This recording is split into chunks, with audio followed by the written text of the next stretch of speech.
Have you ever woken from a dream you didn't realize was a memory? A memory you tried to bury, but one that clings to your soul like smoke. John Mercer woke with that feeling almost every night. He would sit up suddenly, breath quick, heart pounding, with one image burning in his mind, a pair of dark, frightened eyes looking down at him through a cloud of fire and dust. For 40 years, that moment lived inside him like a ghost. 40 years since the crash, 40 years since the war, 40 years since the stranger, an enemy soldier, lifted him out of the wreckage instead of leaving him to die. Why? John would whisper into the darkness. Why did you save me? He never got an answer, but he could never stop asking the question. Because when someone saves your life, especially someone you were trained to kill, gratitude turns into obsession. Obsession turns into purpose. And purpose becomes the story of your life. John had been just 22 the day the world turned red. He remembered the roar of his fighter plane, the trembling of the cockpit as he flew low beneath storm-colored clouds, and the radio chatter cracking with static. Then the burst of anti-air fire lit up the horizon, a flash, a hit, a jolt that snapped his body forward. The plane spun violently. Metal screamed. The ground rushed upward. In those seconds, those final breaths when he believed he would die, John didn't think of war or glory or duty. He thought of home, of his mother's garden, of the dog that used to sleep by his feet, of a life he'd assumed he was too young to lose. Then everything went black. Hours later, maybe minutes, maybe a lifetime, John opened his eyes to smoke curling above him like torn ribbons. The wreckage hissed beside him. His leg throbbed. His ribs felt cracked. He tasted blood. Then he saw a shadow, a silhouette kneeling beside him, moving carefully, urgently. John blinked, trying to focus. Not an American, not a medic, a soldier in a uniform he had been warned about since boot camp. The enemy. But instead of a gun, the stranger pressed a trembling finger to his own lips. "Shh," he whispered, gentle, terrified, human. That was the moment that would haunt John forever. The stranger worked quickly. He poured water into John's mouth, whispering words John couldn't understand. He tore cloth from his own shirt to wrap around John's bleeding leg. He dragged John into the shadow of fallen trees and covered him with branches. Footsteps thundered nearby, other soldiers searching the wreckage. The stranger hid with John, holding his breath as armed men shouted in a language John didn't know. If they found John, he was dead. If they found the stranger helping him, so was he. Minutes felt like hours. When the soldiers left, the stranger helped John drink again. He motioned with his hands, trying to tell him something. Maybe reassurance. Maybe apology. John managed one weak question. Why? But the soldier didn't answer. He only pressed a hand to John's shoulder, soft, firm, almost brotherly. Later, when John was found by his own team, dazed and barely conscious, the stranger was gone without a trace. "Must have imagined it," the medic said. "Enemy soldiers don't save pilots, kid." But John knew the truth. Someone had risked everything for him, and he had no name, no face, just a memory blurred by smoke. No way to say thank you. The debt weighed on him for decades. For years, John searched for the man in the shadows of his past. At first, he searched through official channels, military records, classified reports, survivor testimonies. Every time he asked, he got the same answer. No such incident recorded. No reports of enemy interference. No record of anyone matching your description. One officer even laughed. "Son, the war's over. Let it go." But John couldn't let it go. He wasn't searching for a soldier. He was searching for the piece of himself he'd lost that day in the wreckage, the part that believed the world could still make sense. He traveled to the region years later, walking through quiet villages that had once been battlefields. He asked elders, farmers, street vendors. Some offered rumors, others shrugged, some simply walked away. Every lead slipped through his fingers. People moved, governments changed, families scattered. Time washed away faces and facts and footprints. Sometimes John wondered if the man had died protecting him. Sometimes he wondered if he didn't want to be found. But the memory never stopped burning. Time didn't just pass. It took pieces of John with it. His hair grayed, his hands grew slow. His heart doctor told him to avoid stress. But fate had one last breadcrumb waiting. At a veterans conference decades later, John attended a presentation by a historian who specialized in identifying foreign soldiers from that era. The lights dimmed, photos flashed across the screen, grainy, damaged, but priceless. And then, a face. A young man kneeling beside a burning aircraft, eyes sharp, jaw tense, scarf tied around his neck. John's heart nearly stopped. "That's him," he whispered. The historian frowned. "You recognize this one? He's a mystery. Locals called him Min, but there's no confirmed identity. All we know is he was seen helping civilians a few times. Then he vanished." John stared at the photo long after it disappeared from the screen. He had a name now. Min. For the first time in 40 years, hope wasn't impossible anymore. When John told his daughter, Emily, he wanted to go back overseas, she stared at him as though he'd gone crazy. "Dad, you're 70. You have heart medication, a bad knee, and you faint if you stand up too fast." "I'm fine," John insisted, even though he absolutely wasn't. "You could get lost, or sick, or scammed, or—" "Emily," he said gently, "I've waited 40 years. If I don't do this now, I never will." Emily clenched her jaw, torn between fear and understanding. Finally, she sighed. "You're really going, aren't you?" "Yes." She hugged him tightly. "Then I'm not letting you go alone." But John shook his head. "I have to. This is something I need to finish by myself." And so, with a suitcase, a stack of old documents, and a photograph of Min tucked in his coat pocket, John boarded a plane once more, not as a soldier, but as a man chasing the ghost of gratitude.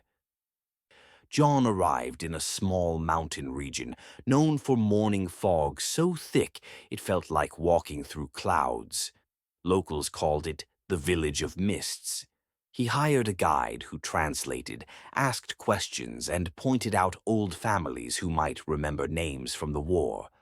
But many of the people John met shook their heads. Too much time had passed. But on the third day, as John prepared to give up, an elderly woman with silver hair and piercing eyes tapped his shoulder. "You are the American," she said in her language. "The one Min saved." John froze. Hope punched him in the chest. You knew him." She nodded slowly. "I am his sister." Her name was Lan. She invited John into her small home, where the walls were lined with faded photographs and handmade crafts. She poured tea with trembling hands, studying John as though seeing a ghost from her own past. "You have his eyes," she said, "the same sad eyes he described." John leaned forward. "He talked about me?" Lan nodded, tears forming. "He spoke of an American pilot he saved, the one he risked everything for." John held his breath. "What happened to him? Did he survive the war?" Lan hesitated. Then she said words John wasn't ready for. "After he saved you, his commanders accused him of treason." John felt sick. "He was supposed to kill you, but Min, he never believed in killing. He believed all men had families waiting for them." John's eyes blurred. "But he didn't die?" he asked. "No," Lan whispered. "He escaped, hid for years, lost contact with everyone. We thought he might be dead, until a traveler said he'd seen him living alone in the hills." John grabbed her hand. Lan, please, is he alive now? She nodded. Alive, but alone, and he trusts no one. Then she looked into John's tear-filled eyes. But maybe he will trust you. Lan guided John through winding forest paths until they reached a small wooden cabin tucked between ancient trees. It looked peaceful and heartbreakingly lonely. Lan knocked gently. A man's footsteps approached. Then the door opened, and John saw him, older, thinner, with threads of gray in his hair. But those eyes, those unmistakable eyes, it was Min. Min stared at John for a long moment, searching his face, reading the history in every wrinkle, every breath. Finally, in quiet, careful English, he said, "I know you." John choked out, "I've been searching for you for almost my whole life." Min stepped aside. "Then come in. You must be tired." Inside the cabin, the smell of herbs and smoke filled the air. Min poured tea and sat across from John, hands folded neatly, posture humble but alert. "You survived," Min said softly. "Because of you," John replied. Min shook his head. "Because fate allowed it." They sat in silence for a moment, two old men who had once been enemies, but whose lives had become intertwined through a single act of impossible kindness. "I need to know," John said, voice trembling. "Why did you save me?" Min looked into the fire. "You were calling for your mother," he said, "a dying man calling for someone he loved. War teaches us enemies are not human. But that day, I saw a boy, a scared boy." John swallowed hard. "You risked everything." Min nodded. "It was worth it. A life saved is always worth it." John felt tears spill down his cheeks, the kind he'd held back for decades. "Thank you," he whispered. "I've waited 40 years to tell you that." Min bowed his head gently. "You just did." The next morning, sunlight filtered through the cabin windows, catching motes of dust that floated like tiny memories suspended in the air. Min brewed tea again, but this time he sat more comfortably, shoulders a little looser, eyes softer when he looked at John. "You know," Min began, "I used to imagine that you hated me." John stared at him, stunned. "Hated you? Min, you saved me." Min shook his head sadly. "Not everyone wants to be saved by the enemy. Some soldiers, they carried shame for being spared." John leaned forward. "I carried guilt. I lived a life you risked your own for. I got home. I saw my family again. You lost everything." Min gave a small, tired smile. "And yet, here we are, two old men who survived what so many did not." They talked for hours. Min confessed how he had lived in hiding after the war, moving from village to village, working small jobs, keeping to himself. He explained how he avoided having a family, not because he didn't want one, but because he feared putting anyone in danger. John, in turn, spoke of nightmares that haunted him, relationships he destroyed because he couldn't explain the emptiness he carried, and the years he spent feeling like his life wasn't fully his. "We both lived in shadows," Min said quietly. John nodded. "And now it's time we stepped out of them." For the first time, they laughed together, two ghosts learning how to be human again. When John called his daughter to tell her he'd found Min, she didn't believe him. "Dad, are you sure? After all the years—" "I'm sure, Emily." She hesitated. Then, "Do you want me to come, or should we invite him here?" John asked Min gently, uncertain. Min's first reaction was fear, genuine fear. What if they do not want me? What if they see me only as what I used to be? John smiled warmly. "Min, my family doesn't care about who you were. They'll care about who you are." A week later, Min boarded a plane with John. When they arrived at Emily's home, she stood on the porch, wringing her hands, trying not to let anxiety show on her face. John stepped out first, then Min. Emily froze. Min bowed politely. "My name is Min," he said quietly. "I am the one your father has searched for." Emily swallowed hard, stepped forward, and, after a shaky pause, embraced him. "Thank you," she whispered in his ear. "Thank you for saving my dad." Min stood stiff at first, then slowly, gently returned the hug. Inside, John's grandchildren ran up with childlike innocence, asking Min a million questions. "Did you really save Grandpa?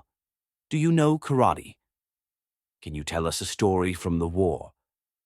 Min smiled, a real warm smile, and sat on the living room floor to talk with them. Emily watched from the doorway, eyes wet. Her father had spent 40 years searching for closure, and instead he found family. During dinner, the house was filled with conversation. Emily had prepared a large table filled with dishes, and Min watched curiously, unfamiliar with most of them. He picked up a fork awkwardly. "You can use chopsticks if you prefer," Emily said, already handing him a pair she'd bought just for him. Min's eyes softened with gratitude. Halfway through the meal, Min placed a small cloth-wrapped object on the table and slid it toward John. John unwrapped it and froze. It was the dog tag he'd lost the day of the crash, dented, stained, but unmistakably his. "You kept this?" John whispered. Min nodded. "I kept it, to remind myself that even in war I could still choose who I wanted to be." John was silent for a long time. Then he reached into his jacket pocket. Slowly, reverently, he set a small faded cloth on the table. Min gasped. It was his scarf, the same one he'd worn while carrying John through smoke and fire. "I kept this," John said softly, "so I'd never forget the man who saved me." Emily covered her mouth, tears spilling over.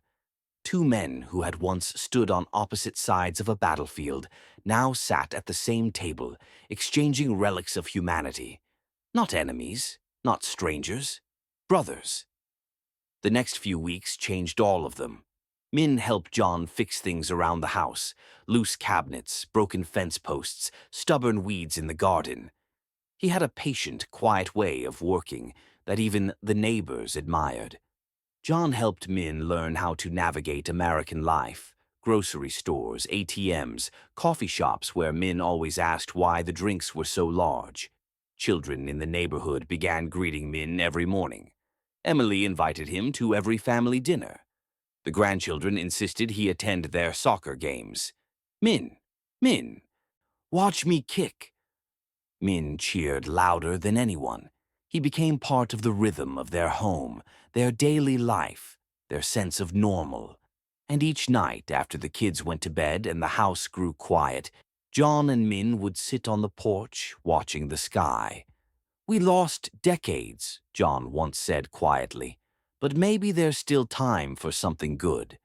Min smiled. "Good? I think we already found something good." One particularly quiet night, as crickets chirped and a cool breeze rustled the trees, Min seemed unusually tense.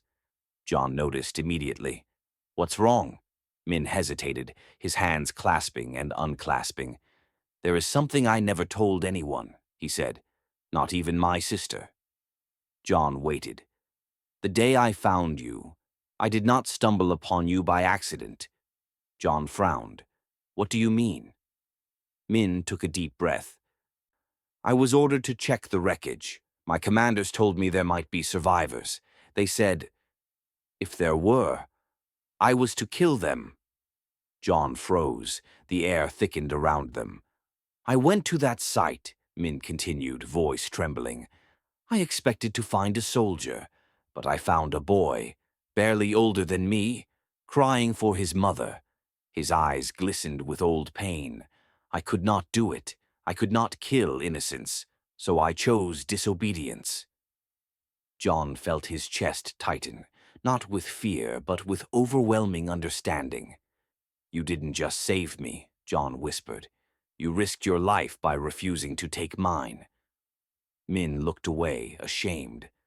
John reached across the small porch table and placed a hand on his.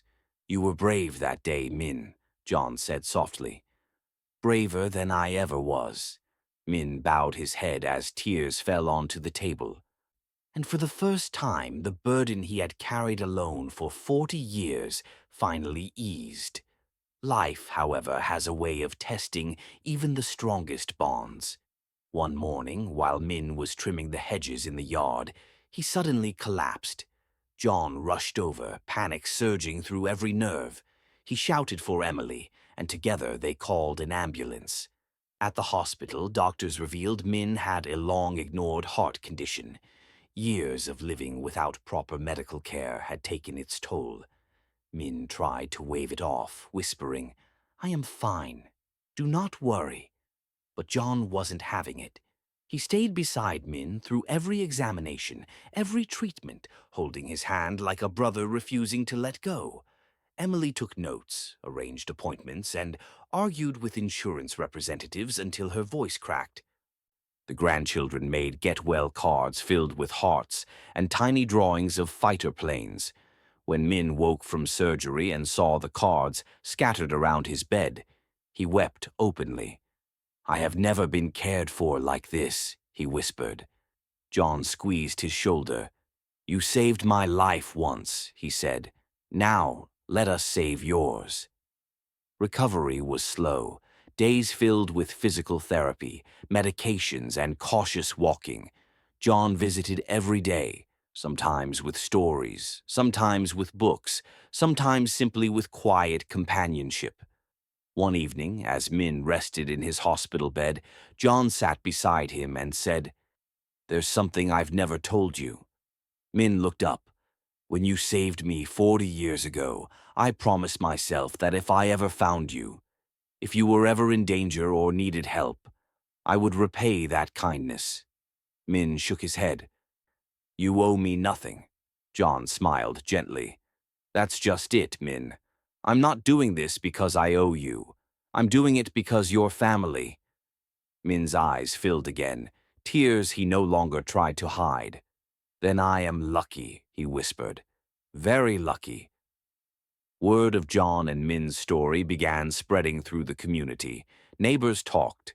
Veterans shared it with their groups. Soon, a local veterans association reached out, asking if the two men would speak at their annual event. Min panicked at first. I cannot stand in front of a crowd. People will judge me. They will hate me. They won't, John said.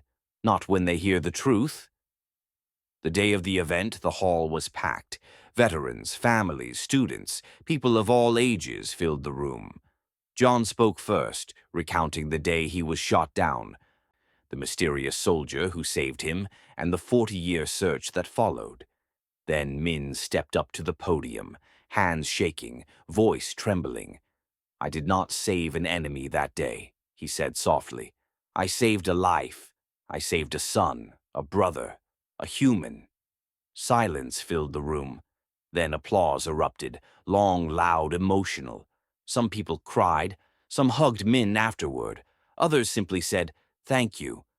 For the first time in his life, Min felt not hidden, but honored. A month later, John received a letter in the mail, an old envelope worn at the edges. The return address made his hands shake. It was from a man who had served in Min's same military unit decades ago. Inside was a handwritten letter. I used to think Min was weak for saving you. I thought compassion was dangerous. But after all these years, seeing what your friendship has become, I now believe Min was the strongest of us all. Enclosed was a faded photograph of the very clearing where Min had saved John. On the back, scrawled in uneven handwriting, were 5 words.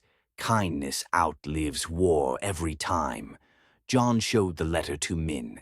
Min held the photo with trembling hands and whispered, Even those who judged me now understand.